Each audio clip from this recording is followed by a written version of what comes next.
The silence in my apartment was a physical thing. It pressed in on me from the high ceilings.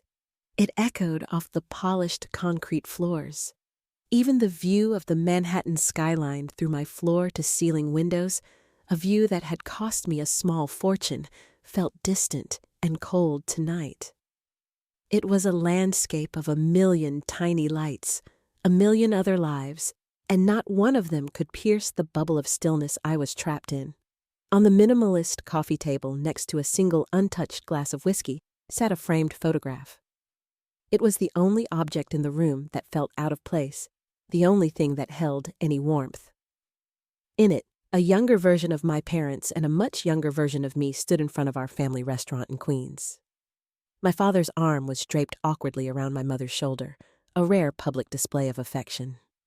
My mother was beaming her hand resting on my head, and I was a gap-toothed kid holding up a report card, my smile as wide as the world. My phone buzzed a harsh vibration against the glass. I didn't want to answer it. I knew who it was. It had been buzzing for hours. But this time I picked it up.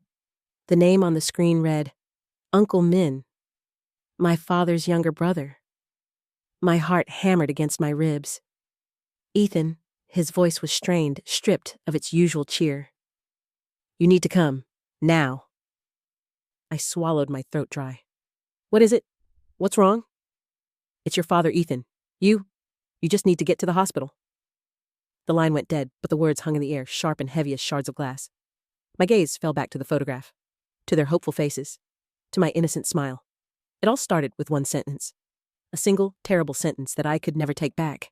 It happened 3 days ago. 3 days earlier, the world was still turning on its axis. The sun streamed into my apartment, catching the dust motes dancing in the air. I was sketching on my tablet the lines of a new skyscraper taking shape under my stylus. The Hudson Yards project was my baby, my ticket to becoming a partner at the firm before I turned 30. Life was good. It was controlled. It was exactly how I had designed it. Sarah came out of the bedroom, on her hair wrapped in a towel, a soft smile on her face. She slid her arms around my neck from behind, resting her chin on my shoulder. Designing another masterpiece, she murmured, her voice warm and sleepy. Trying to, I said, leaning back into her embrace. The city needs more beautiful things to look at, and it's lucky to have you. She kissed my cheek. Brunch.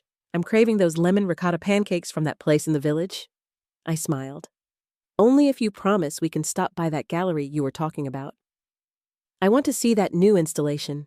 This was our life. Easy. A comfortable rhythm of ambition and art of expensive coffee and shared dreams. It was a world away from the one I grew up in. Sarah, with her kind eyes and her deep understanding of modern art, was the anchor of this world. She understood my drive, my need for order. She never asked about the things I didn't want to talk about. My phone rang a cheerful, upbeat tune that I'd assigned to my mother. It felt jarringly out of place in the quiet calm of our morning. I felt a familiar, low-level hum of anxiety start in my chest. A call from my mother was never just a call. It was an event. Hi, Mom, I answered, trying to keep my voice light. Ethan Kahn Try. My mother's voice, a whirlwind of energy and affection, burst through the speaker. Are you busy? Did you eat yet? You sound tired. I'm fine, Mom. We were just about to go out. What's up? Good news. Big news, she chirped. Your father and we've decided. We're selling the restaurant. I sat up straight. The restaurant, Saigon Pearl. It was more than a business. It was my parents' entire life. The vessel that had carried them from Vietnam to America. The thing that had paid for my tutors, my art supplies, my Ivy League education. Why, I asked, my mind racing. Is everything okay? Is Dad's health? No, everyone is fine, she laughed. We're just tired, son. So tired. 40 years of standing on our feet, of smelling like faux broth. It's enough. It's time to rest. It's time for you to take care of us a little bit, eh? There it was. The casual throwaway line that was never casual. The unspoken contract I had been born into. Sarah squeezed my shoulder, her expression concerned. That's great, Mom, I said the words, feeling stiff in my mouth. I'm happy for you. Come for dinner tonight, she commanded, not asked. We'll talk about it. We're going to look for a nice little house, something quiet, maybe with a small garden for your father. Come around 7. Don't be late. She hung up before I could reply. I stared at the phone, the silence returning, but this time it was heavy with expectation. What was that about? Sarah asked gently. They're selling the restaurant, I said, running a hand through my hair. They're retiring. Ethan, that's wonderful, she said, her smile genuine. You've been worried about them working so hard? I know, it is. I paused. It's never that simple with them. She knew what I meant, or at least she knew the surface of it. She knew the pressure I felt, the weight of being the only son, the product of their immense sacrifice. But she couldn't know the depth of it, the way it was woven into the very fabric of my being. That evening, I took the subway from Manhattan to Queens. The journey itself felt like traveling back in time. The sleek silver train cars gave way to older rattling ones.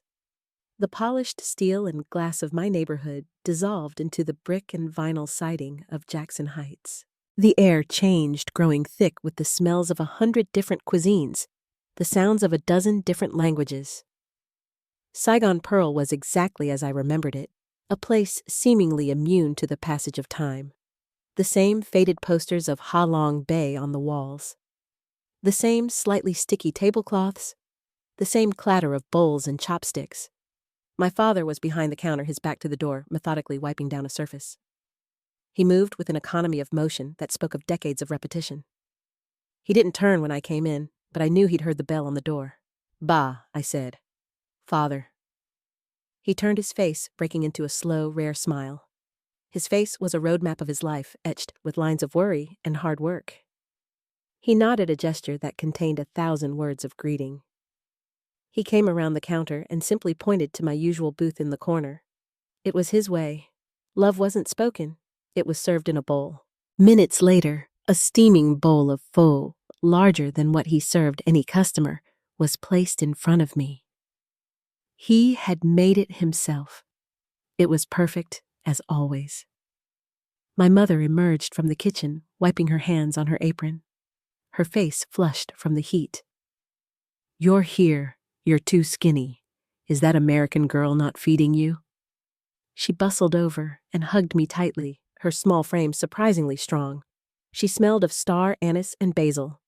Eat, eat. We'll go upstairs after you finish. We have so much to show you. An hour later, I was sitting on the worn floral sofa in their apartment above the restaurant. The room was the complete opposite of my own. Every surface was covered. Photographs of me at every age in a graduation gown on a soccer team receiving an academic award. Stacks of Vietnamese newspapers. A jade plant my father had been tending for 20 years. The air was warm and thick with the scent of incense from the small altar in the corner. It was cluttered. It was chaotic, but it was home. Or at least it used to be. So my mother began pulling a stack of real estate flyers onto the coffee table in front of me. We've been looking. I picked one up. It was a picture of a pristine 2-story colonial house in a leafy suburb on Long Island. It had a wraparound porch and a perfectly manicured lawn. I glanced at the price listed at the bottom. My stomach tightened. Mom, this is very nice, I said carefully. But it's a long way out, and it's expensive. Of course it's expensive, she said, her voice bright. We deserve something nice. We worked so hard, all for you. My father, sitting in his favorite armchair, just nodded in agreement, his eyes fixed on the flyer. When we came here, we had nothing. My mother continued, her voice taking on the familiar lecturing tone of a story I had heard 1,000 times. We worked 2 jobs each. Your father cleaned offices at night. I sewed clothes in a factory. We saved every penny. We never bought a new car, never went on vacation. Why? So you could have the best. So you could go to the best schools. So you wouldn't have to work in a hot kitchen your whole life. I knew the story by heart. The small, crowded apartment, the discrimination, the endless, back-breaking work to open the restaurant, the constant fear and the unwavering hope. Every success I had was built on the foundation of their hardship. They never let me forget it. I know, Mom, And I'm so grateful for everything I said, trying to steer the conversation back to solid ground. Let's be practical. When you sell the restaurant in this building, what's your budget? We can find something beautiful that fits. My mother waved her hand dismissively, as if a budget was a trivial, unimportant detail. We will have a good amount. But a house like this? She tapped the picture of the colonial mansion. This is a forever home. A place for your future children to visit their grandparents. She looked at me, her eyes shining with an unshakable conviction. My father looked at me, his expression full of a quiet, profound expectation. The air in the small, warm room suddenly felt thin. I wasn't their son discussing their retirement. I was their financial plan. I was the final, most important return on their lifelong investment. I looked at the exorbitant price on the flyer, then at their hopeful faces, and I felt the ground begin to crack beneath my feet. I forced a breath, trying to keep my voice even.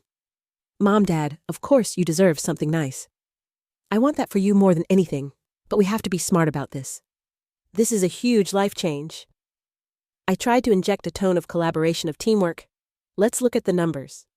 Once the sale goes through, we'll know exactly what we're working with. I can help. I'm an architect, remember. I can find you a beautiful place, a hidden gem that's also a sound investment. My mother's smile tightened at the edges.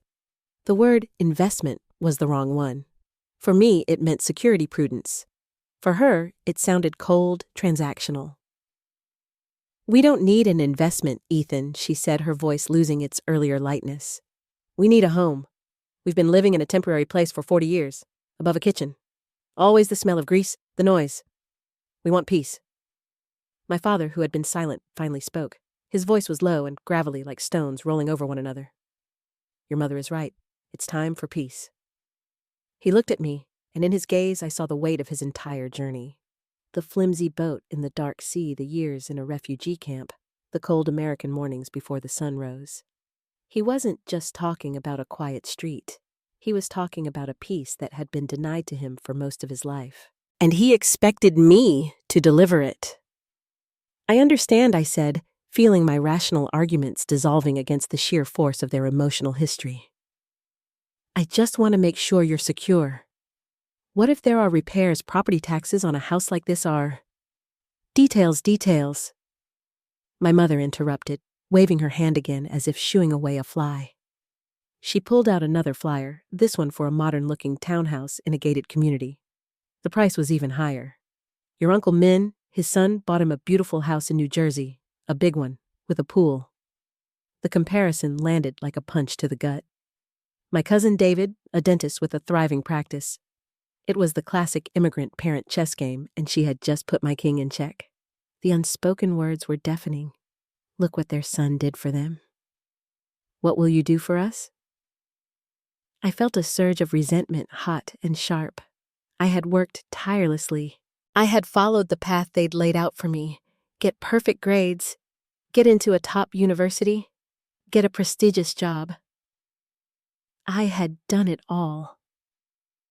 I had built a life they could brag about to their friends. But now it seemed the finish line wasn't a finish line at all. It was just the starting block for a new race, a race to see how much of my success could be converted into their comfort. Mom, that's different, I said, my voice tighter than I wanted. David's situation, our situation, it's not the same. We need a realistic plan. Realistic? She recoiled as if I had cursed. The word hung in the air, smelling of disappointment. To her, realistic was a synonym for small. It was the language of the refugee camp of the first cramped apartment. They had spent their lives escaping the gravity of realistic. My success was supposed to be their escape velocity. Your father and I, we never thought about realistic, she said, her voice rising. Was it realistic to get on a boat in the middle of the night? Was it realistic to open a restaurant when we could barely speak English? We did it. For you. We thought you would understand sacrifice. My father placed a hand on her arm, a quiet signal. But the damage was done. The conversation was over. They had retreated into the fortress of their past, a place I could never enter, a debt I could never fully comprehend or repay. I left their apartment that night with the real estate flyers in my bag and a knot of dread in my stomach. The warm, fragrant air of their home felt suffocating, and I couldn't wait to get back to the clean, cold anonymity of my own. When I got home, Sarah was on the couch reading. She looked up, her face full of concern. "How did it go?" I dropped my keys on the counter with a clatter that sounded too loud in the silence. Exactly how I thought it would. I pulled out the flyers and tossed them onto the coffee table. She picked one up, her eyes widening at the price. "Oh," she said softly. "They're ambitious." Ambitious isn't the word, I scoffed, pacing the floor. They think I'm a walking ATM. They think my entire life, my career has been a prelude to this one moment buying them a mansion on Long Island. "Ethan, I'm sure they don't think that," she said, trying to soothe me. "They're just proud of you, and they're probably scared. This is a big change for them. It's more than that, Sarah. You don't get it." The words came out sharper than I intended. I saw a flicker of hurt in her eyes and immediately regretted it. "I'm sorry. It's just, in my family, love and obligation are the same word. They sacrificed everything, and I'm the dividend. I'm the payoff. I'm not a son. I'm their life's project, and now the project is supposed to pay out." She stood up and wrapped her arms around me. "I'm trying to get it," she said quietly, her cheek against my chest. "Talk to me. Help me understand." I leaned into her, but I couldn't find the words to explain the crushing weight of it all. How could I describe a love so immense it felt like a cage? A gratitude so profound, it felt like a debt I could never escape. The next 2 days were a cold war of silence. I didn't call them. They didn't call me. I tried to bury myself in work in the clean logic of blueprints and stress calculations, but their hopeful, expectant faces were superimposed on every screen. I knew I couldn't avoid it. This wasn't a problem that would solve itself.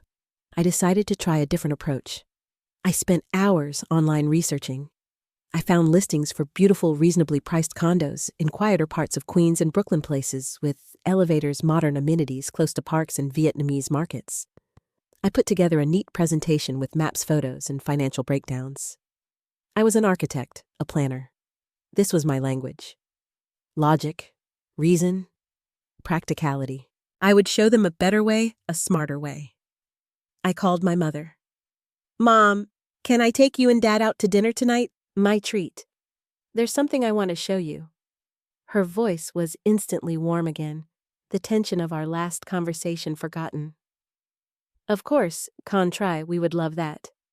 We met at a nice Cantonese restaurant in Flushing, a neutral ground.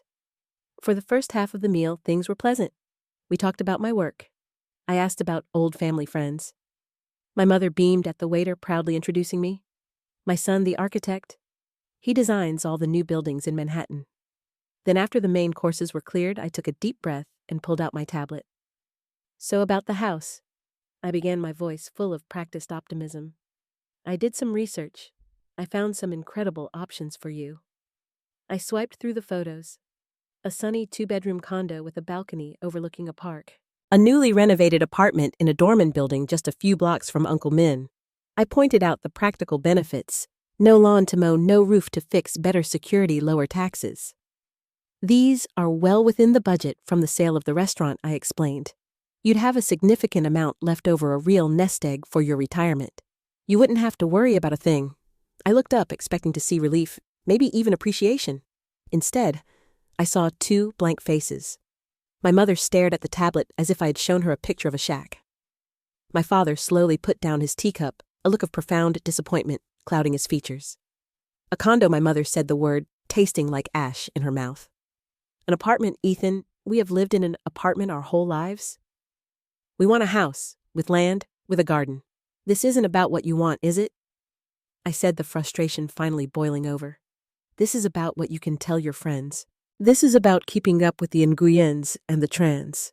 "How can you say that?" my mother cried, her voice attracting the attention of the next table. "We sacrificed everything for you. Do you remember when you wanted that expensive drafting table for school? Your father worked double shifts for a month. We ate congee for dinner every night. We never asked for anything for ourselves. Never. We gave you everything. Is a small house too much to ask for in return? The air grew thick with the ghosts of 1,000 past sacrifices, each one a brick in the wall being built between us. My logical presentation, my neat financial plans, they were all useless. This wasn't a financial discussion. It was a test of my love.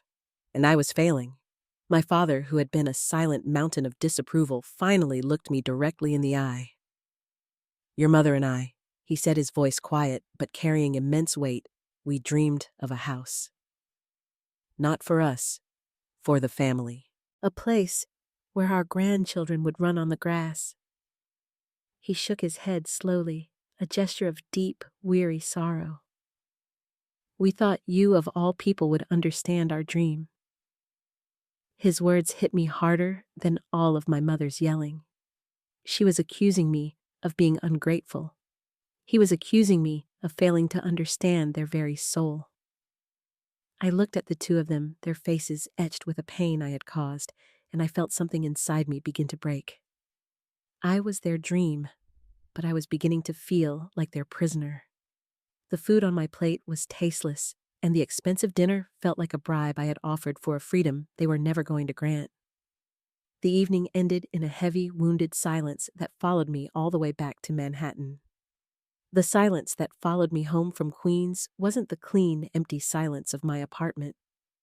It was a dense, suffocating fog, thick with unspoken accusations and wounded pride. I paced the length of my living room, the city lights blurred and meaningless outside my window. Sarah watched me, her expression a mixture of pity and helplessness. She tried to say something, but I just shook my head. What could she say? She couldn't translate the language of my parents' disappointment. She couldn't dismantle the architecture of their expectations. The next few days were a masterclass in passive aggression, a specialty of my mother's. There were no angry phone calls. Instead, there were missed calls that went straight to voicemail, followed by texts from my aunties and uncles. Your mother is very sad. Your father is not sleeping well. Is everything okay, Ethan?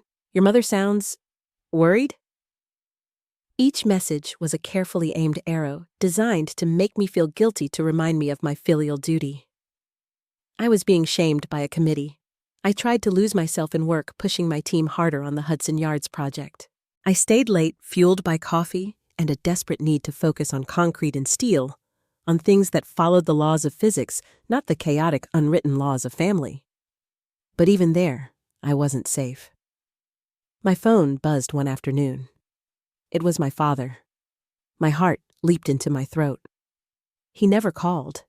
In my entire life, I could count on one hand the number of times he had initiated a phone call with me. It usually meant something was terribly wrong. I stepped out of the bustling open-plan office into the quiet of a fire escape. Dad, is everything okay? I'm fine, he said, his voice as quiet as ever. There was a long pause. I could hear the faint sounds of the restaurant kitchen in the background. The clatter of a wok, a shouted order in Vietnamese. I was just thinking, he said finally. Do you remember the story I told you about the boat? I closed my eyes. Of course I remembered. It was the founding myth of our family. The story of how he, a young man with nothing but the clothes on his back, had bribed a fisherman to take him, my mother, and a dozen others out into the South China Sea. I remember Dad. He didn't seem to hear me. He was telling the story again, not for me, but for himself.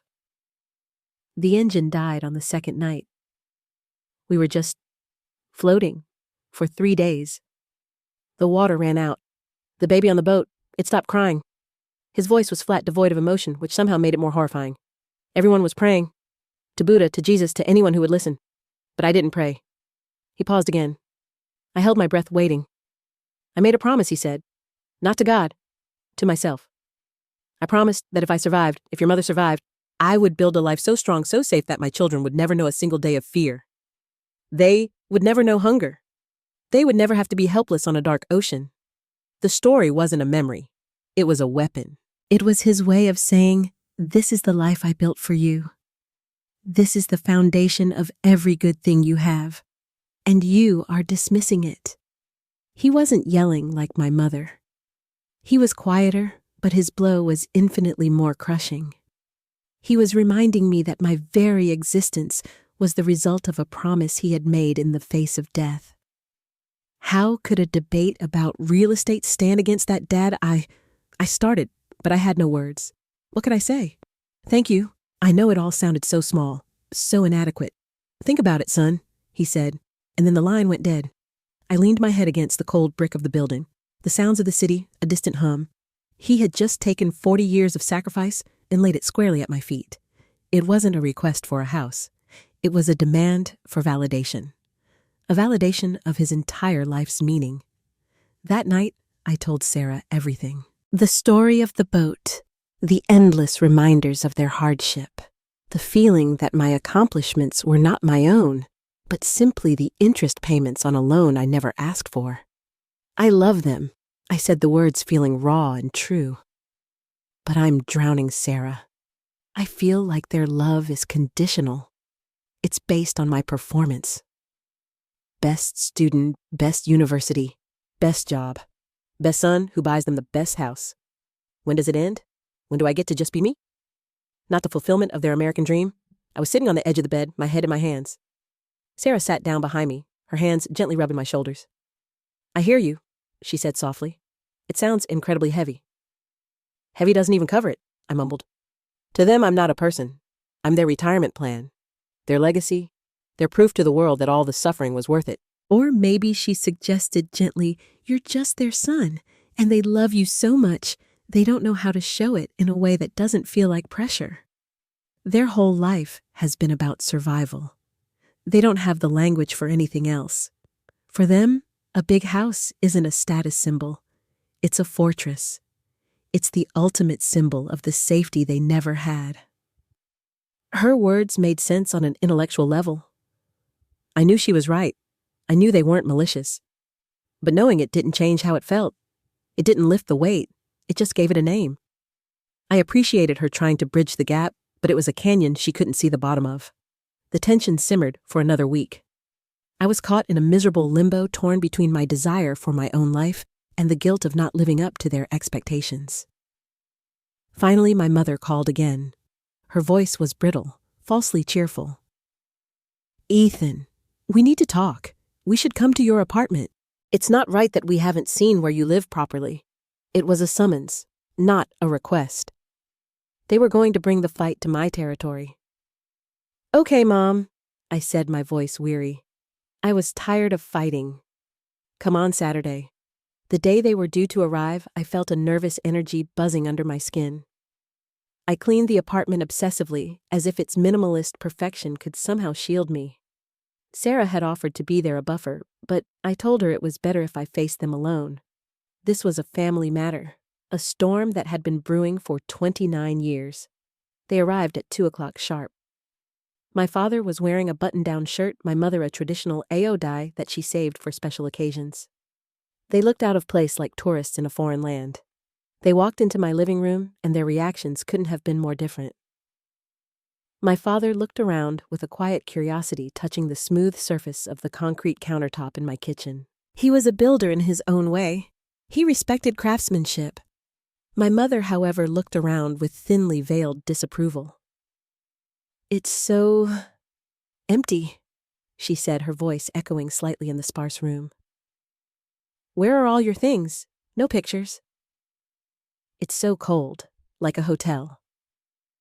She ran a finger along my bookshelf, which held art books and architectural tomes. Only English books, she murmured under her breath, but loud enough for me to hear. The subtext was clear. I had erased them. I had erased my culture, my history. This sterile modern box was proof that I had forgotten where I came from. She sat primly on the edge of my expensive Italian leather sofa, refusing to lean back. My father took a seat in an armchair opposite her. The three of us formed a triangle of tension. For a few minutes, no one spoke. The silence was louder than any argument. So, my mother began, her hands clasped tightly in her lap. Have you thought more about what we discussed? I took a deep breath. I had rehearsed this. Calm, respectful, firm. I have, I said, keeping my voice low and steady.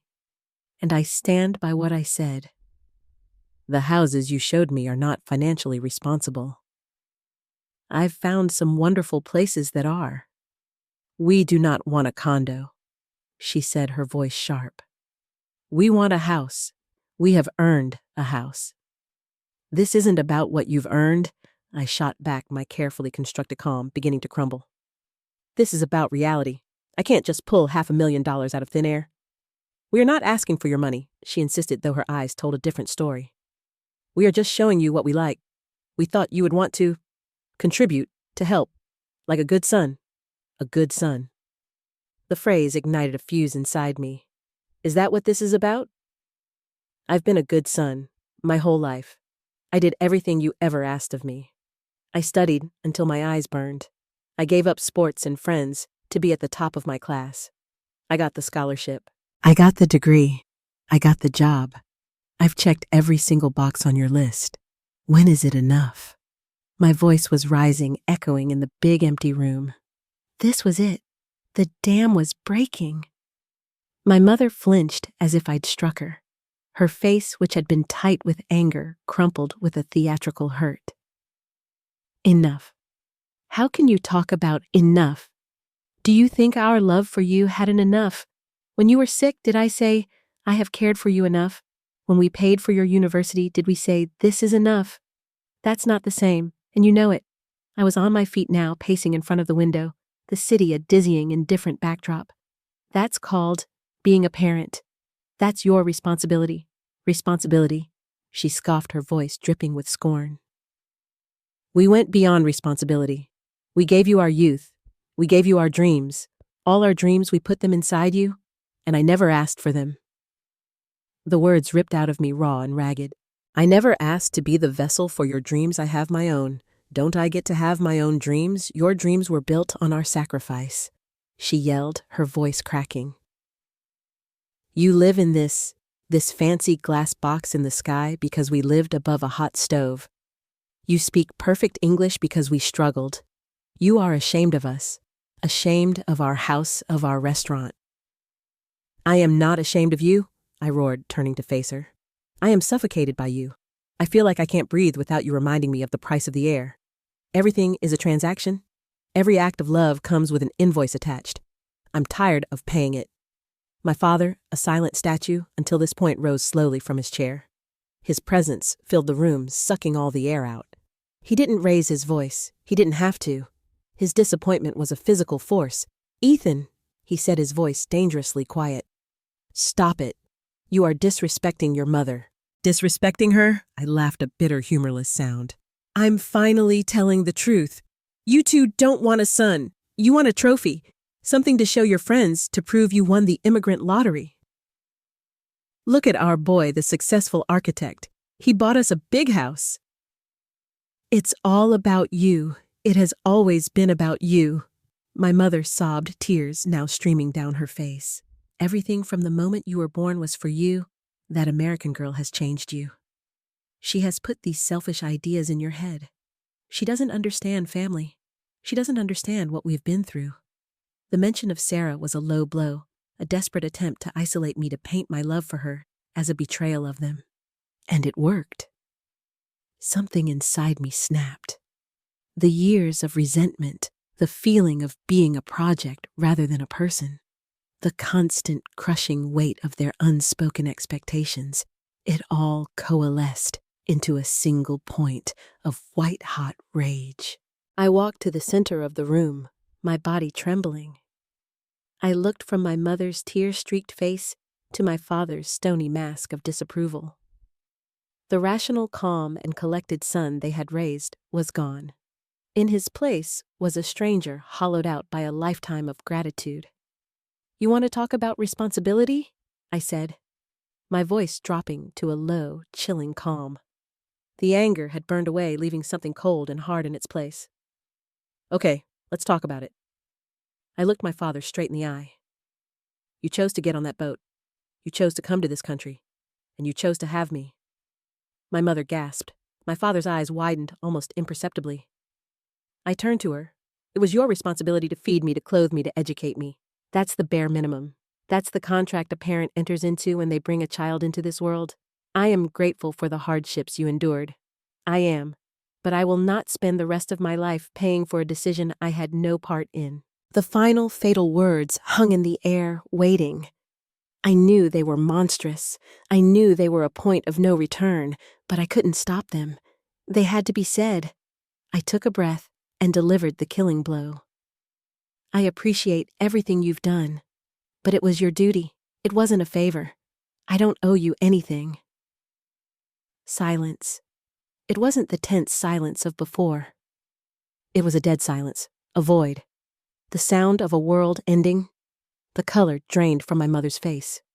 She looked at me not with anger, but with a horrified, vacant stare, as if she was looking at a complete stranger who had just broken into her home. The tears on her cheeks seemed to freeze, but it was my father's reaction that shattered me.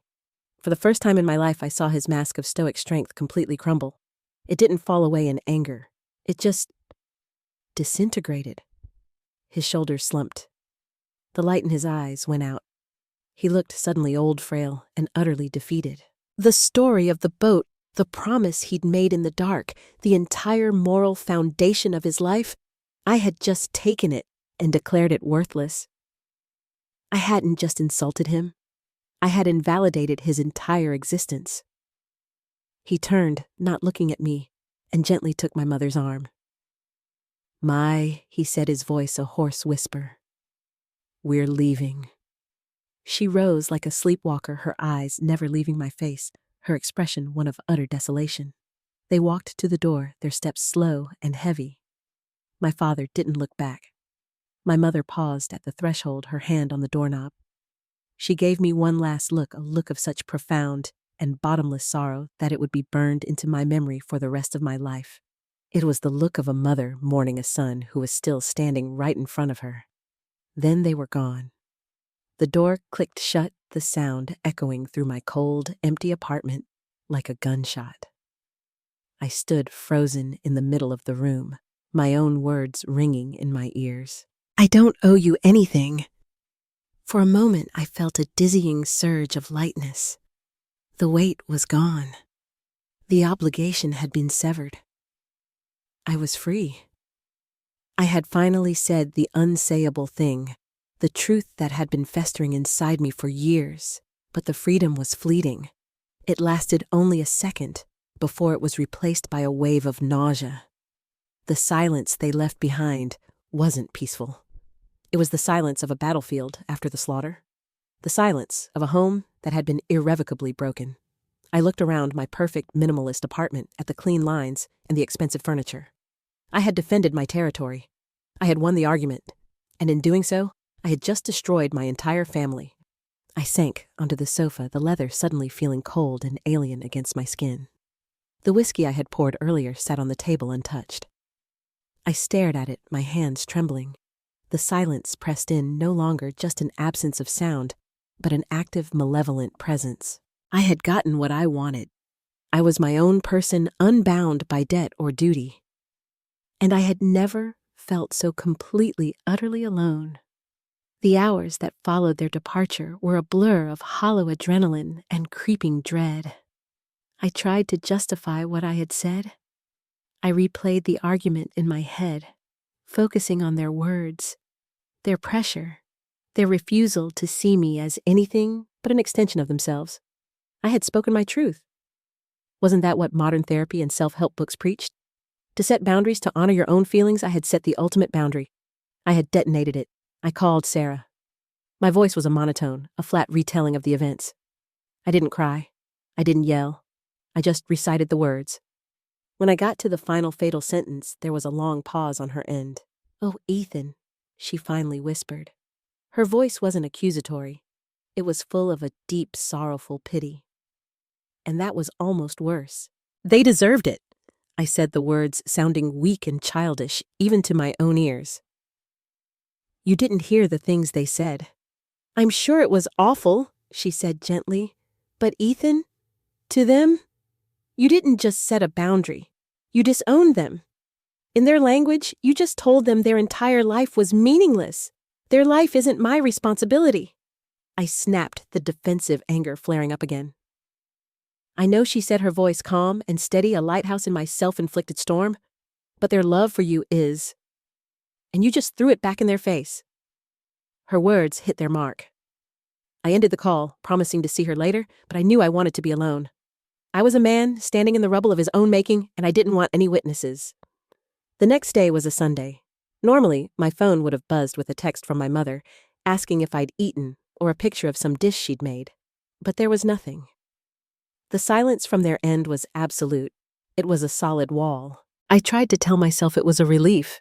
No pressure, no guilt trips, just peace. But it wasn't peace. It was an amputation. I kept checking my phone, a nervous tick, expecting something. An angry text, a call from an aunt. But there was only a vast, echoing emptiness where my family used to be. On Monday, I went to work. I tried to be the architect, the man of logic and reason, but my focus was shot. I stared at blueprints of a 40-story building, a marvel of modern engineering, but all I could see were my parents' faces, my father's crumbling facade, my mother's look of utter devastation. That afternoon, a call came from a number I didn't recognize. I almost ignored it, but something compelled me to answer. Ethan. It was my Uncle Min. His voice was heavy, stripped of its usual jovial tone. Uncle Min, hi. What's up? I tried to sound casual, normal. What's up? He repeated, a note of disbelief in his voice. Ethan, what did you do? What did you say to your parents? The question was a direct hit. There was no hiding. We had an argument, I said lamely. An argument, he said, his voice rising. Your mother called me, weeping so hard, I couldn't understand her words. Your father. I went to the restaurant. He was just sitting in the back in the dark, staring at the wall. I have never seen him like that, Ethan. Never. Not even in the refugee camp. The comparison sent a chill down my spine. We were just talking about the house. This was not about a house, my uncle said, his voice sharp with a frustration that bordered on anger. You know that. You are a smart boy. You know this was about respect. About family. He sighed a long, weary sound. I understand you. I do. You grew up here. You are American. You think of life in terms of what is fair, what is logical. But they are not from here. Their thinking is different.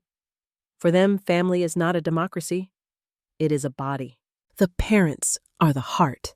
The children are the limbs. They work to support the heart, and the heart pumps life into them. You did not just tell your heart it was wrong. You tried to cut it out. I just wanted my own life. I whispered the words, sounding feeble. Your life is their life. He said, not unkindly, but as a statement of fact. That is how they see it. Their pride, their joy, it is all in you. When you told them you owed them nothing, you told them that their 40 years of sacrifice produced nothing. You didn't just reject a financial obligation contract. You rejected their love. You erased their history. You took their reason for living and you threw it away. His words were not a lecture. They were a translation. He was giving me the vocabulary for the devastation I had caused. I had been speaking English. They had been listening in Vietnamese. And in their language, I had committed the gravest sin imaginable. I had declared myself an orphan. What do I do? I asked, my voice cracking. I don't know, he said honestly. Give them time. But Ethan, you have to understand the depth of the wound you have inflicted. This is not something that can be fixed with a simple, I'm sorry. We hung up, and I felt a profound sense of despair wash over me. I had thought I was fighting for my freedom, but I had only succeeded in imprisoning myself in a solitary confinement of my own making. The silence continued for another day. It was a living, breathing thing, now a monster that sat with me in my beautiful, empty apartment. I couldn't eat. I couldn't sleep. I just replayed the scene, the words, the looks on their faces. The triumphant feeling of liberation was long gone, replaced by a gnawing acidic guilt that was eating me from the inside out. I had been so focused on what they wanted from me, I never stopped to think about what I was taking from them. Then, on Tuesday evening, my phone rang. It was Uncle Min again. I answered on the first ring, my heart pounding. Ethan, he said. His voice was strained, urgent. You need to come, now. What is it?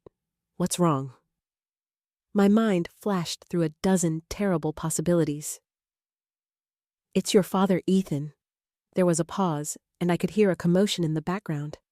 The sterile, urgent sounds of a hospital. He had a heart attack. The world tilted on its axis.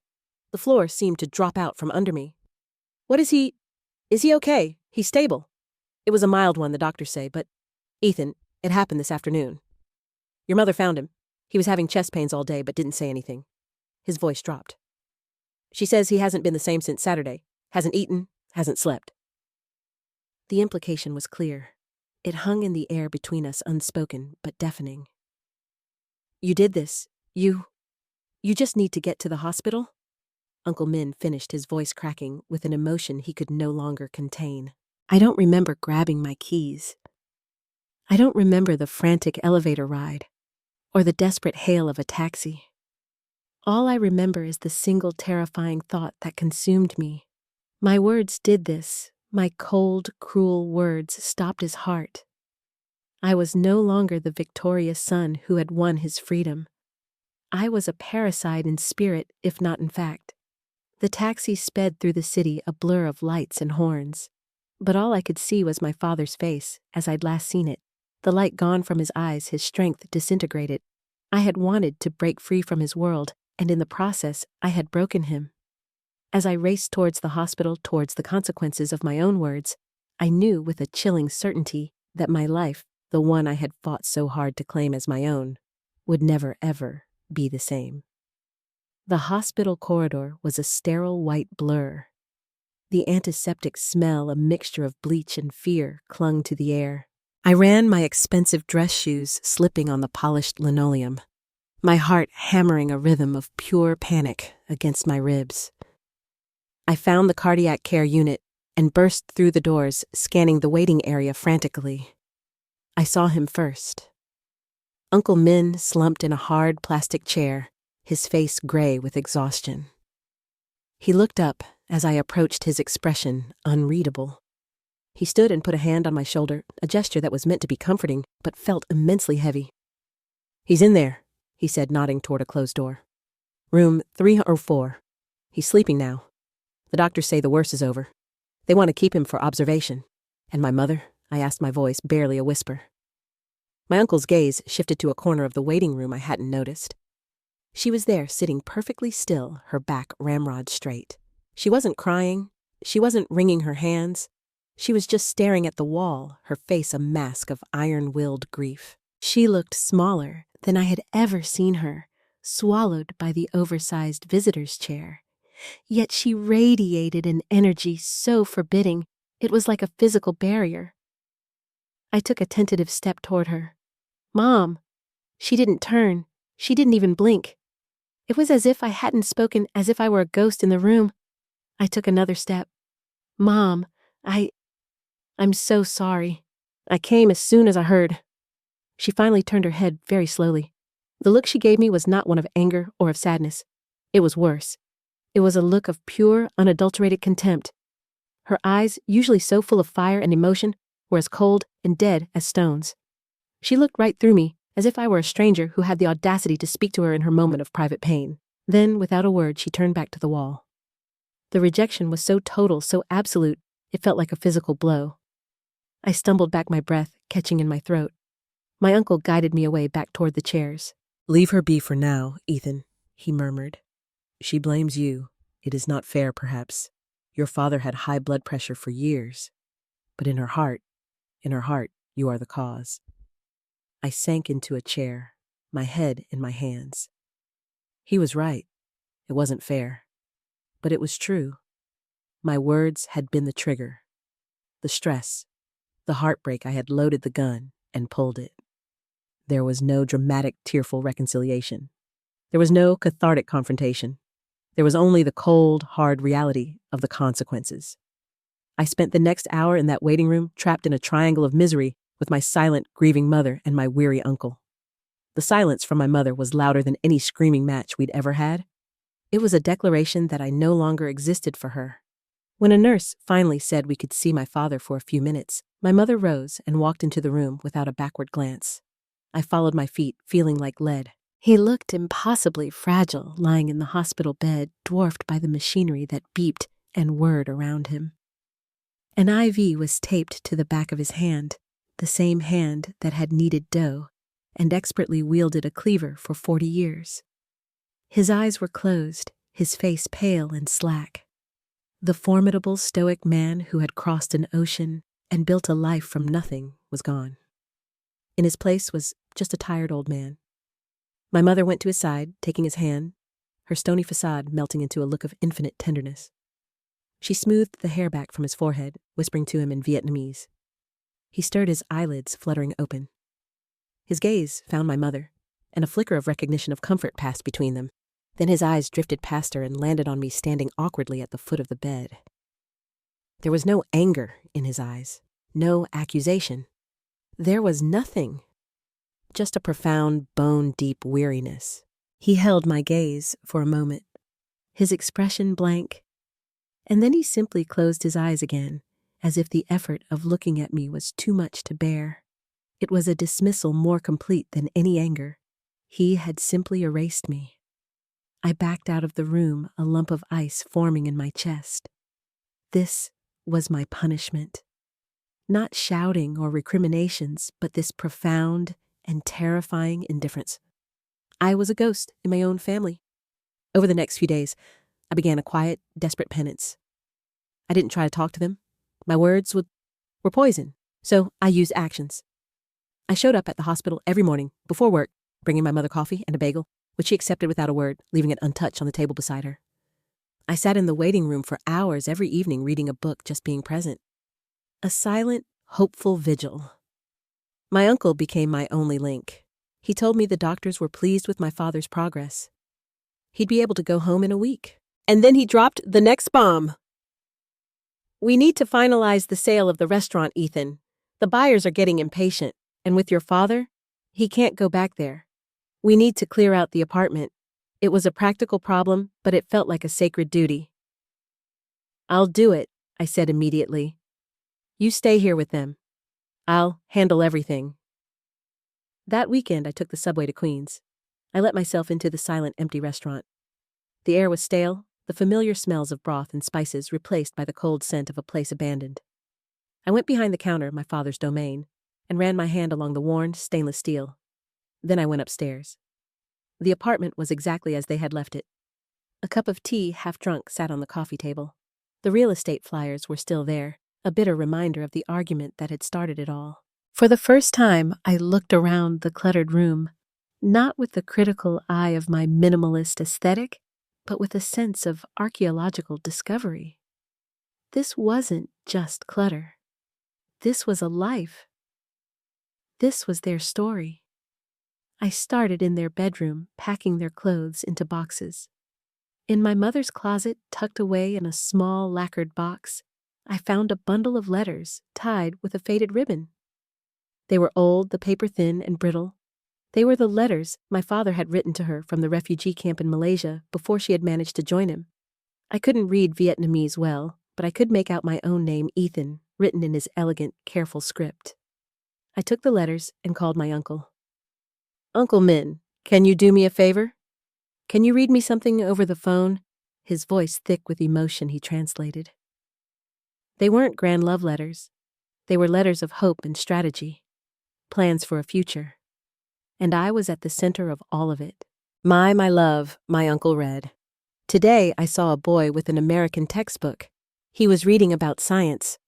I promise you our son will have 100 of those books. He will not mend fishing nets. He will build buildings." Another letter. I traded my rations for an English dictionary. The words are difficult, but I will learn them. Our son will speak this language like a native. He will have a voice here. He will not be silent like me. I sat on the floor of their bedroom, the phone pressed to my ear, and wept. I cried for their hardship, for their fierce, desperate love. I cried for my own arrogance, my monumental stupidity. I had seen their expectations as a bird in a cage. I had failed to see that they were a testament to a love so powerful it had spanned oceans and decades. They weren't trying to own my success. They were trying to give me the freedom they never had, the freedom from fear, the freedom of choice.